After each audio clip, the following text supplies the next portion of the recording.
Hello ಕರ್ನಾಟಕದ ಜನತೆ, welcome back to updates Kannada 360 channel. So ಬೆಳ್ಳಂಬೆಳಗ್ಗೆ ಗೃಹಲಕ್ಷ್ಮಿ ಅವರಿಗೆ ಒಂದು ಗುಡ್ ನ್ಯೂಸ್, ಸರ್ಕಾರದಿಂದ ಬಂದ ಮಹತ್ವದ ಮಾಹಿತಿ. ಸೊ ಏನಪ್ಪ ಆ ಅಪ್ಡೇಟ್ ಅಂತ ಈ ವಿಡಿಯೋದಲ್ಲಿ ಡೀಟೇಲ್ ಆಗಿ ತಿಳಿಸ್ಕೊಡ್ತೀನಿ. ಸೊ ಇನ್ನು ಮುಂದೆ ಗೃಹಲಕ್ಷ್ಮಿಯವ್ರಿಗೂ ಬಿಟ್ಬಿಟ್ಟು ಬೇರೆಯವ್ರಿಗೂ ಗೃಹಲಕ್ಷ್ಮಿ ಯೋಜನೆಯಡಿ ಹಣ ಬರುತ್ತೆ. ಸೊ ಹಾಗಾದರೆ ಯಾವ ಕ್ಯಾಟಗರಿಗೆ ಹಣ ಬರುತ್ತೆ ಅಂತಲೂ ಈ ವಿಡಿಯೋದಲ್ಲಿ ತಿಳಿಸ್ಕೊಡ್ತೀನಿ. ಹಾಗೆ 1K ಸಬ್ಸ್ಕ್ರೈಬರ್ಸ್ ರೀಚ್ ಆಗೋಕ್ಕೆ ಹೆಲ್ಪ್ ಮಾಡಿದ್ದಕ್ಕೆ ನಿಮಗೆ ಧನ್ಯವಾದ ಅಂತ ಹೇಳ್ತಾ ಬನ್ನಿ. ವಿಡಿಯೋನ ಸ್ಟಾರ್ಟ್ ಮಾಡೋಕ್ಕಿಂತ ಮುಂಚೆ ನೀವೇನಾದರೂ ನಮ್ಮ ಚಾನಲ್ಗೆ ಸಬ್ಸ್ಕ್ರೈಬ್ ಮಾಡ್ಕೊಂಡಿಲ್ಲ ಅಂದರೆ ದಯವಿಟ್ಟು ಚಾನಲ್ಗೆ ಸಬ್ಸ್ಕ್ರೈಬ್ನ ಮಾಡಿಕೊಂಡು ವಿಡಿಯೋನ ಆದಷ್ಟು ಎಲ್ಲರಿಗೂ ಶೇರ್ ಮಾಡಿ ಅಂತ ಹೇಳ್ತಾ, ವಿಡಿಯೋಗೆ ಲೈಕ್ ಕೊಟ್ಟಿಲ್ಲ ಅಂದರೆ ದಯವಿಟ್ಟು ವಿಡಿಯೋಗೆ ಲೈಕ್ ಕೊಡಿ. ಸೊ ಕ್ಲಿಯರ್ ಕಟ್ ಮಾಹಿತಿ ಗೊತ್ತಾಗಬೇಕಂದ್ರೆ ಎಲ್ಲೂ ಸ್ಕಿಪ್ ಮಾಡೋಕ್ಕೆ ಹೋಗಬೇಡಿ. ಸೊ ಗೃಹಲಕ್ಷ್ಮಿ ಯೋಜನೆ ಅಡಿಯಲ್ಲಿ ಇದುವರೆಗೂ ಕೂಡ 10 ಕಂತಿನ ಹಣ ಬಿಡುಗಡೆ ಆಗಿತ್ತು. ಸೊ ಅಂಥವ್ರಿಗೆ 11ನೇ ಕಂತಿನ ಹಣನೂ ಕೂಡ ಬಿಡುಗಡೆ ಆಗ್ತಾ ಇದೆ. ಇದೇ ವಾರದಂದು ಅವರಿಗೆ 11ನೇ ಕಂತಿನ ಹಣ ಜಮಾ ಆಗ್ತಿದೆ. ಸೊ ಆ ಹಣ ಮಹಿಳಾ ಫಲಾನುಭವಿಗಳ ಖಾತೆಗೆ ತಲುಪಿದರೆ ಸೊ ಇದುವರೆಗೂ ಕೂಡ ಅವರು 22,000 ರೂಪಾಯಿನ ಸರ್ಕಾರದ ಕಡೆಯಿಂದ ಪಡೆದಂಗೆ ಆಗುತ್ತೆ ಉಚಿತವಾಗಿ. ಸೊ ಹಾಗಾದರೆ ಗೃಹಲಕ್ಷ್ಮಿ ಯೋಜನೆ ಅಡಿಯಲ್ಲಿ 11ನೇ ಕಂತಿನ ಹಣ ಮಹಿಳೆಯ ಫಲಾನುಭವಿಗಳ ಖಾತೆಗೆ ಜಮಾ ಆಗಲಿದೆ.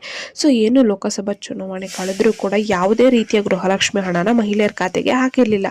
ಆದರೆ ಇದೇ ತಿಂಗಳಿನಲ್ಲಿ ಮಹಿಳೆಯರ ಫಲಾನುಭವಿಗಳ ಖಾತೆಗೆ 2,000 ಹಣನ ಜಮಾ ಆಗಲಿದೆ.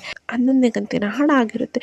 ಸೊ ಲೋಕಸಭಾ ಚುನಾವಣೆ ಆದ ನಂತರ ಒಂದು ಬಿಗ್ ಅಪ್ಡೇಟ್ ಅನ್ನ ಸರ್ಕಾರ ತಗೊಂಡಿದೆ. ಅಂದರೆ ಒಂದು ಬಿಗ್ ಮಹತ್ವವಾದ ಒಂದು ತೀರ್ಮಾನನ ಸರ್ಕಾರ ತಗೊಂಡಿದೆ ಗೃಹಲಕ್ಷ್ಮಿ ಯೋಜನೆ ಅಡಿಯಲ್ಲಿ. ಯಾವ ತೀರ್ಮಾನನ ಸರ್ಕಾರ ಹಾಗಾದರೆ ತಗೊಂಡಿದೆ? ಸೊ ಏನಪ್ಪ ಅಂದರೆ ಲೋಕಸಭಾ ಚುನಾವಣೆ ಆದ ನಂತರ ತೃತೀಯ ಲಿಂಗಿಗಳಿಗೂ ಕೂಡ ಹಣನ ಹಾಕ್ತೀವಿ ಗೃಹಲಕ್ಷ್ಮಿ ಯೋಜನೆ ಅಡಿ ಅಂತ ತಿಳಿಸಿದ್ದಾರೆ.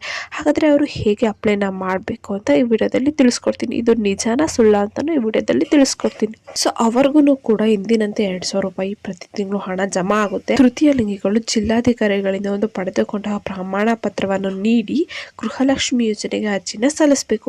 ಆವಾಗ ಒಂದ್ಸಲ ಏನಾದರೂ ಅಪ್ಲಿಕೇಶನ್ ಅಪ್ರೂವ್ ಆಯಿತು ಅಂದರೆ ಅವ್ರಿಗೂ ಕೂಡ ಏನು ಪ್ರತಿ ತಿಂಗಳು ಈ ಮಹಿಳೆಯರು 2,000 ಪಡ್ಕೊತಿದ್ದಾರೆ, ಅದೇ ರೀತಿ ಅವರನ್ನು ಆ ಮಹಿಳೆಯರು ಕೂಡ 2,000 ರೂಪಾಯಿನ ಪಡ್ಕೊತಾರೆ. ಹಾಗಾದರೆ ತೃತೀಯ ಲಿಂಗಿಗಳಿಗೆ ಅರ್ಜಿನ ಯಾವಾಗ ಸಲ್ಲಿಕೆ ಮಾಡಬಹುದು? ಸೊ 2 ತಿಂಗಳು ಕಳೆದ ಗೃಹಲಕ್ಷ್ಮಿ ಯೋಜನೆ ಜಾರಿಗೆ ಬಂದು 1 ವರ್ಷ ಆಗುತ್ತೆ. ಇದುವರೆಗೂ ಕೂಡ ತೃತೀಯ ಲಿಂಗಿಗಳಿಗೆ ಒಂದು ಯೋಜನೆ ಕಡೆಯಿಂದನೂ ಹಣ ಬರುವುದು ಎಂಬ ನಿರೀಕ್ಷೆನೂ ಕೂಡ ಅವರಿಗೆ ಇಲ್ಲ. ಸೊ ಯಾವ ಯೋಜನೆ ಅಡಿಯಲ್ಲೂ ಅವ್ರಿಗೇನು ಯಾವ ಲಾಭ ಸಿಗ್ತಾ ಇಲ್ಲ ಇಲ್ಲಿವರೆಗೂ. ಆದರೆ ಸರ್ಕಾರದ ಈ ಒಂದು ತೀರ್ಮಾನ ಅವ್ರಿಗೆ ಕೂಡ ಪ್ರತಿ ತಿಂಗಳು 2,000 ರೂಪಾಯಿ ಹಣನ ಬರಂಗೆ ಮಾಡುತ್ತೆ. ಸೊ ಈ ತಿಂಗಳಿನಲ್ಲೇ ಅವರು ಕೂಡ ಅರ್ಜಿ ಸಲ್ಲಿಕೆ ಮಾಡ್ಬೋದು. ಸೊ ಜಿಲ್ಲಾಧಿಕಾರಿಯಿಂದ ಪಡೆದುಕೊಂಡ ಒಂದು ಪ್ರಮಾಣ ಪತ್ರವನ್ನು ಗೃಹಲಕ್ಷ್ಮಿ ಯೋಜನೆ ಜೊತೆನೆ ನೀವು ಆ ಪ್ರಮಾಣ ಪತ್ರವನ್ನು ಸಲ್ಲಿಸಬೇಕು. ಸೊ ಒಂದ್ಸಲ ಏನಾದರೂ ನಿಮ್ಮ ಅರ್ಜಿ ಸರ್ಕಾರಕ್ಕೆ ತಲುಪಿ ಅಲ್ಲಿ ಏನಾದರೂ ನಿಮ್ಮ ಅರ್ಜಿಗೆ ಅರ್ಹರು ಅಂತ ಗೊತ್ತಾಯಿತು ಅಂದರೆ ನಿಮಗೂ ಕೂಡ ಗೃಹಲಕ್ಷ್ಮಿ ಯೋಜನೆ ಹಣ ಇನ್ನು ಮುಂದೆ ನಿಮ್ಮ ಖಾತೆಗೆ ಬಂದು ಜಮಾ. ಸ್ವತಃ ಲಕ್ಷ್ಮಿ ಹೆಬ್ಬಾಳ್ಕರ್ ಅವರೇ ಕೂಡ ತೃತೀಯ ಲಿಂಗಿಗಳಿಗೆ ಮಾಹಿತಿಯನ್ನು ನೀಡಿದ್ದಾರೆ. ಆ ಮಾಹಿತಿ ಯಾವುದು ಎಂದರೆ ಗೃಹಲಕ್ಷ್ಮಿ ಯೋಜನೆ ಕಡೆಯಿಂದ ಎಲ್ಲ ಮಹಿಳಾ ಫಲಾನುಭವಿಗಳಿಗೂ ಕೂಡ 2,000 ಹಣವನ್ನು ಪಡೆಯುತ್ತಿದ್ದಾರೆ. ಅವರಂತೆ ನೀವು ಕೂಡ ಹಣವನ್ನು ಪಡೆಯಬೇಕು ಎಂದಲ್ಲಿ ಸೊ ನೀವು ಕೂಡ ಹೋಗಿ ಅರ್ಜಿನ ಹಾಕಬಹುದು. ಸೊ ನೀವು ಅರ್ಜಿನ ಹಾಕಿ ಒಂದು ಸಲ ನಿಮ್ಮ ಅರ್ಜಿ ಅಪ್ರೂವ್ ಆಯಿತು ಅಂದರೆ ನಿಮಗೂ ಕೂಡ ಪ್ರತಿ ತಿಂಗಳು 2,000 ರೂಪಾಯಿ ಬರುತ್ತೆ ಅಂತ ಗೃಹಲಕ್ಷ್ಮಿ ಯೋಜನೆ ಉಸ್ತುವಾರಿ ಲಕ್ಷ್ಮಿ ಹೆಬ್ಬಾಳ್ಕರ್ ಅವರು ತೃತೀಯ ಲಿಂಗಿಗಳಿಗೆ ಎಲ್ಲರಿಗೂ ಇನ್ಫಾರ್ಮ್ ಮಾಡಿದ್ದಾರೆ. ಸೊ ನೀವು ಅರ್ಜಿ ಸಲ್ಲಿಸಬೇಕು ಅಂದರೆ ನೀವು ಗ್ರಾಮವನ್ನು ಬಾಪೂಜಿ ಕೇಂದ್ರ ಇನ್ನಿತರ ಸೇವಾ ಕೇಂದ್ರಗಳಿಗೆ ಭೇಟಿ ನೀಡ್ಬಿಟ್ಟು ನೀವು ಅಲ್ಲಿ ಅರ್ಜಿನ ಸಲ್ಲಿಸ್ಬೋದು.